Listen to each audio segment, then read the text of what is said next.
we installed this new vertical jump test apparatus on the wall here. Here's how you work it. First thing that has to happen is the athlete will stand against the chalkboard, toes reach as far as they can, and then that's where we get that mark on the wall. You'll measure the inches.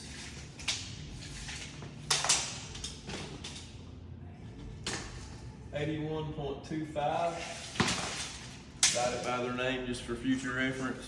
That's not a requirement, just an idea. Then we will guess if the little, whatever you call them, the yellow pieces to the apparatus are at a height that the athlete will be able to touch or not jump past.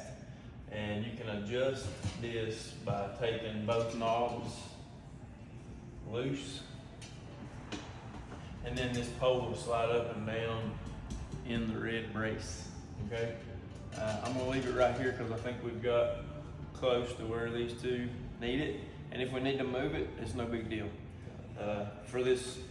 For our intents and purposes, the athlete's only gonna jump once, flat-footed. But in my experience, you jump once and you move whatever yellow things you can move. It gives them a target for the next jump, and they'll end up hitting the next yellow piece, and maybe the next, and maybe the next. It's interesting how the mind works. So once the athlete jumps, let's say they touch that mini, you can move those out of the way. It gives them this one to aim for the next time. They hit a couple more, you move them out of the way.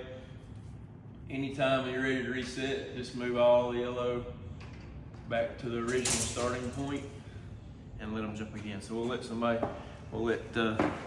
them what your name and nickname is? My name is Sanford, nickname is Bubby. Bubby. That's my nickname. Yeah, all right, so Bubby's gonna be our test guy this morning. I don't have the chalk, of course, but just stand there.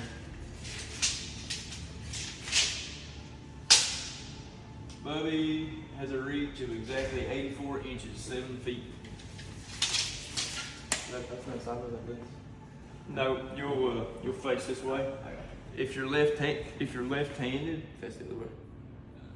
If If you're left-handed, you face the other way. Right. well, I'm not left-handed. we can switch this pin around if somebody just can't do it from this side, but he's gonna jump flat-footed as high as he can, heel to toe, get some good knee bend. All right. So then when he's done, I'm just gonna take, like I said, he'll jump 2 or 3 more times, and I'll just measure that first yellow piece, 105 inches. So 105 inches minus 84 is his vertical jump. We usually have a piece of chalk right here that we can do the math. You know, everybody can do their math on the phone. But so I'll just reset this like so and let him jump again. I bet he can hit the next. Yep. You got 2 or 3 more. Let's do it one more time. Make sure you're just 2 feet flat-footed. No steps. Oh, He got it. I suspect he can do it again. But so anyway, that is how you measure the vertical leap using our new tool.